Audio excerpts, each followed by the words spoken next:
So hello दोस्तों, तो कैसे हैं आप सब लोग। होप सभी खैरियत से होंगे। आज का हमारा टॉपिक ऑफ डिस्कशन है यूरिन एनालिसिस और यूरिन एग्जामिनेशन। आसान शब्दों में अगर हम आपको बताएं तो इसे हम कहते हैं पेशाब जांच। सबसे पहले हम डेफिनेशन से स्टार्ट करते हैं। The group of physical, chemical and microscopic series of test for determining the presence of inabilities और disease in urine is called as यूरिनलाइसिस।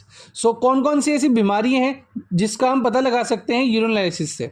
ठीक है, एक अनुमान या आइडिया लगा सकते हैं। जैसे first is renal diseases such as renal failure, glomerulonephritis, nephrotic syndrome, pyelonephritis. Second is differential diagnosis of jaundice, जिसे हम पीलिया भी कहते हैं। Detection and management of plasma cell dyskaryosis, detection and management of metabolic disorders like diabetes insipidus, sugar.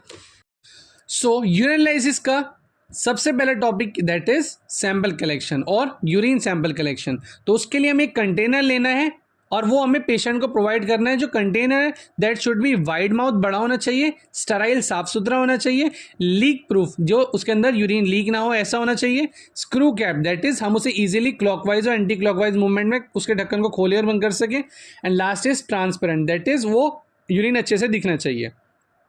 Females के लिए क्या step है यूरिन कलेक्ट करने के।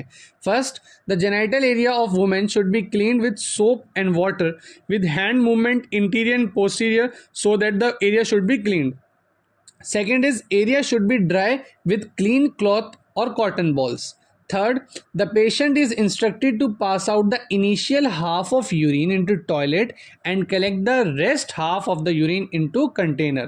क्योंकि पहला जो पेशाब होता है, इनिशियल जो होता है हमारा स्टार्टिंग में जो आता है, that is concentrated and contain some bacteria जो हमारे किसमें प्यूबिक रीजन्स में हो सकता है। इसलिए हमें हाफ यूरिन कलेक्ट करना है जो बाकी का हाफ होता है।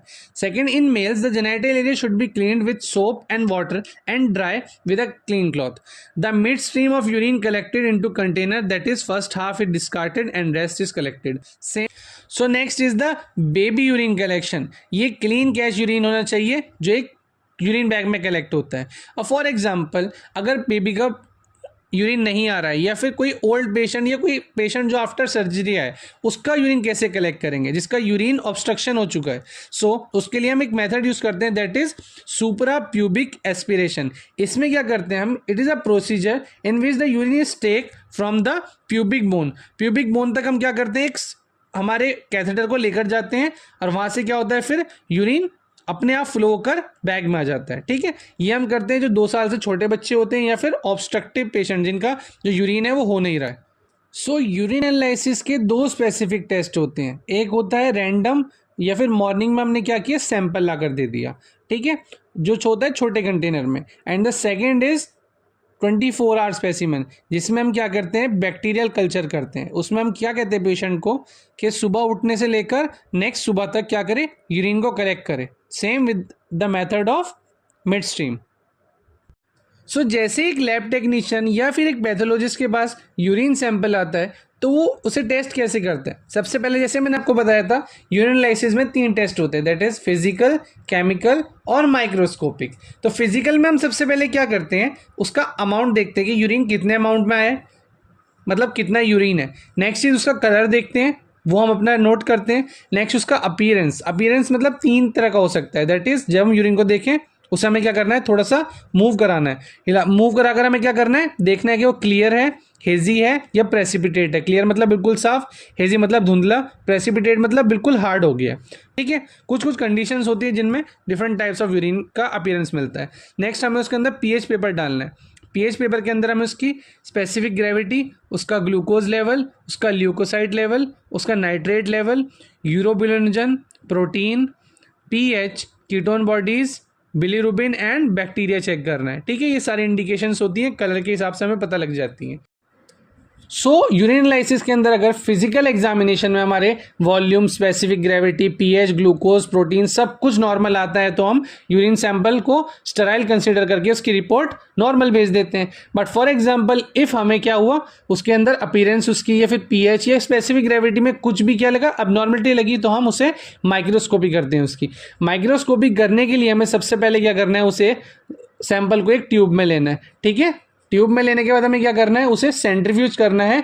कितने आरपीएम पे, 2200 से 3200 आरपीएम पे हमें उसे सेंट्रीफ्यूज करना है। सेंट्रीफ्यूज करने के बाद 102 मिनट, ठीक है, 2 से 3 मिनट हमने क्या करना है, उसको निकालना है। निकालने के बाद जो उसका सुपरनेटेंट होता है ऊपर का, वो हमें फेंक देना है। और फेंकने के बाद जो उसका रेसिड्यू बचता है, उस रेसिड्यू को हमें स्लाइड में ले लेना है। स्लाइड में लेने के बाद क्या करते हैं, हम उसका माइक्रोस्कोपिक प्रोसेस स्टार्ट करते हैं, जिसके अंदर क्या करते हैं, हम चेक करते हैं उसके अंदर पस sales, epithelial cells, RBC level, अगर कोई कीटोन बॉडी मिलती है, यूरिक एसिड क्रिस्टल मिलते हैं, ठीक है, डिफरेंट डिफरेंट टाइप्स के टेट्रामर्स, ये सब हमें दिखते हैं उसके अंदर, ठीक है। अब उसको देखने के बाद हम क्या करते हैं, उसके हिसाब से आगे उसका कल्चरिंग करते हैं। कल्चर हम मीडिया पे करते हैं, ठीक है। कल्चरिंग करने के बाद ब्रॉथ मीडिया भी डिफरेंट डिफरेंट मीडिया में उसे कल्चर कराते हैं। सो लास्ट है हमारा urine classification on the basis of volume, के ये जो यूरिन होता है, जो मैंने आपको एक मेथड बताया था जिसमें हमने सुबह से लेकर नेक्स्ट सुबह तक किया था, यूरिन कलेक्ट करना था एक बड़े से कंटेनर में। तो ये क्या बताता है, 3 कंडीशंस बताता है जो आगे जाकर डिसीज कर सकती हैं। दैट इज अनूरिया, जिसमें क्या होता है, स्मॉलर देन 100 ml एक दिन में क्या निकलता है, यूरिन निकलता है। Second is smaller than 400 ml एक दिन में निकलता है, ठीक है। नेक्स्ट इज पॉलीयूरिया, जिसमें बहुत ज़्यादा यूरिन निकलता है, क्योंकि हमारा GFR that is glomerular filtration rate अच्छे से काम नहीं कर रहा होता है। उसमें क्या होता है, greater than 2 litre per day क्या निकलता है, हमारा यूरिन निकलता है। नॉर्मल अमाउंट जो हमारा दिन में एक बार में क्या यूरिन आना चाहिए, वो होना चाहिए 1.2 से लेकर 2 लीटर तक एक दिन के अंदर, ठीक है। उससे ज़्यादा हुआ तब प्रॉब्लम, और उससे कम होता है 1 लीटर से कम तब भी प्रॉब्लम होती है।